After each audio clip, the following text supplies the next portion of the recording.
Ladies and gentlemen, welcome back to Data Dispatch. I hope you guys are having a great day. We have a lot of things to break down in the market today. Specifically, we're going to be talking about Palantir and also Nvidia because they have came out with a new chip announcement, and this was actually very interesting to see because just 3 months ago, they talked about releasing another new chip. So they are staying on top of the game right now in terms of competitiveness with actual hardware in the AI sphere. Now, also, we have some economic data that I do want to talk about that is bringing a little more uncertainty to the general market. And what I mean by uncertainty is basically just the probability of when those first interest rate cuts are going to happen. Right now, the market has about a 50% probability that those first cuts are going to happen come September. Big things that will be coming are a jobs report this Friday talking about that will give more insight onto what the whole general economy is kind of looking at. And also, let's continue on with the conversation about PLTR and the S&P 500.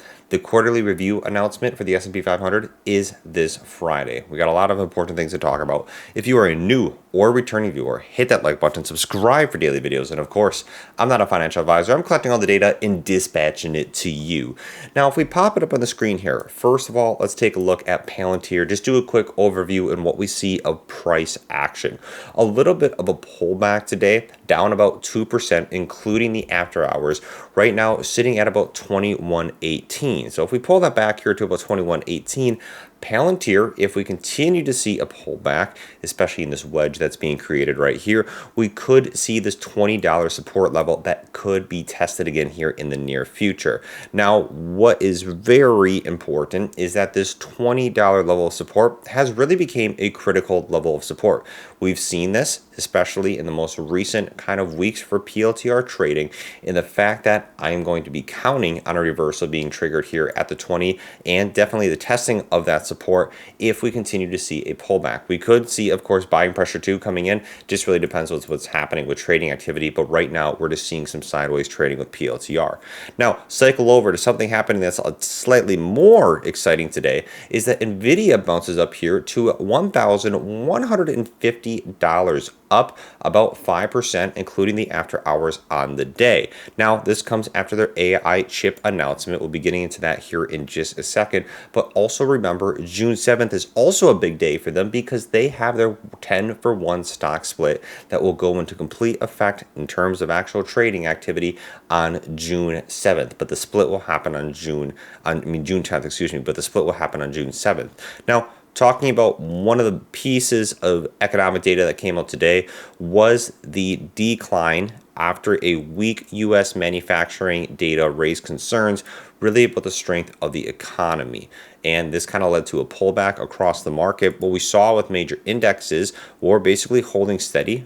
Possibly here, the Dow Jones is suffering a little bit more of a pullback. We're seeing that compared to the S&P 500 and the NASDAQ. Now, specifically, on Monday, that was today, we have Nvidia, or if you're watching this video tomorrow, Tuesday, rose 5% after announcing a new suite of artificial intelligence chips.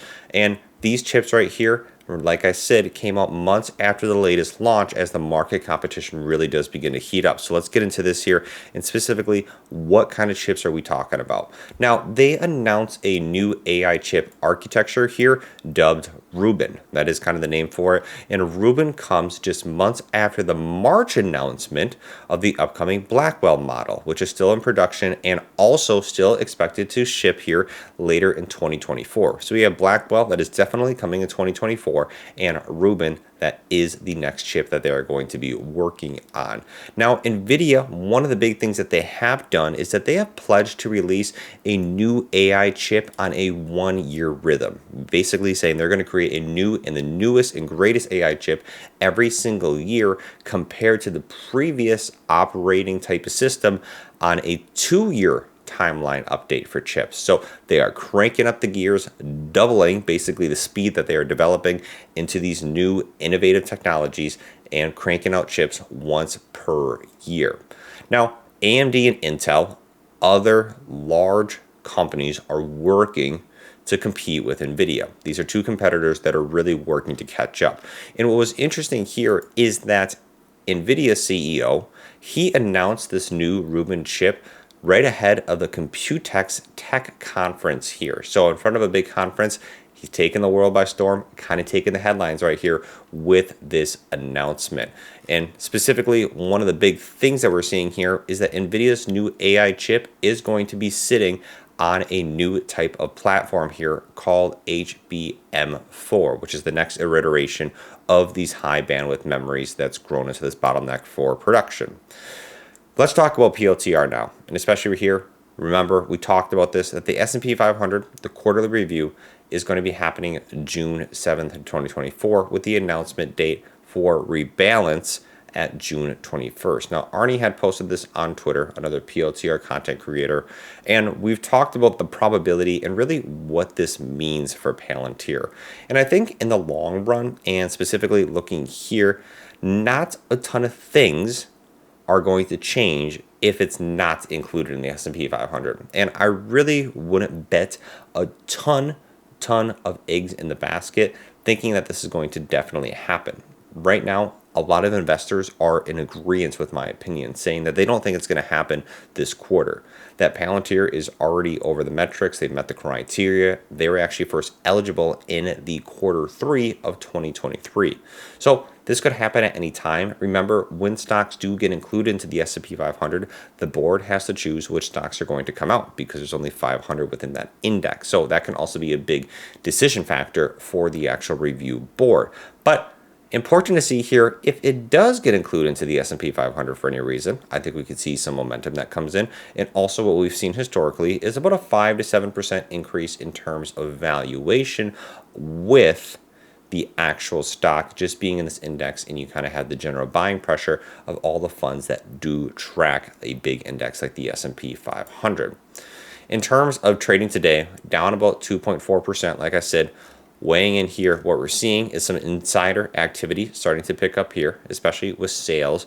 We've seen Peter Thiel. We've seen these kind of public records that have came to fruition, showing that we're seeing insider transaction. And this has caused, I want to say, some uncertainty that I've seen in the comments from PLTR specific investors. And personally, for my response, this doesn't basically scare me too much or put too much emotion behind, do they know something that we don't know about Palantir Technologies and You kind of get that fear that gets that fear, uncertainty, and doubt that really starts to pile up.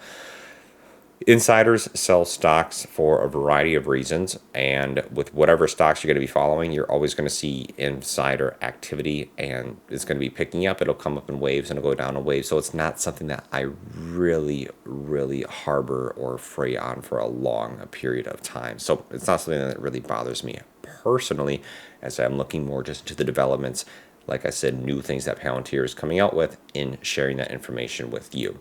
And as we looked before, PLTR next earnings is about 2 months away now. So we'll be kind of gearing up for that, keeping you guys up to date. Remember, we had an important contract last week, the Army contract for the Maven, basically model. And also with their expansion with Eaton, they are working to improve on their governmental and the commercial side of things simultaneously. And I think this is really great that Palantir is continuing to build upon itself, especially when it is trading sideways right now, growing more into its valuation. So that's all what I have for you guys. Peace out. Take care. What do you think about everything that we talked about in this video? Down in the comments, and I'll catch you guys later.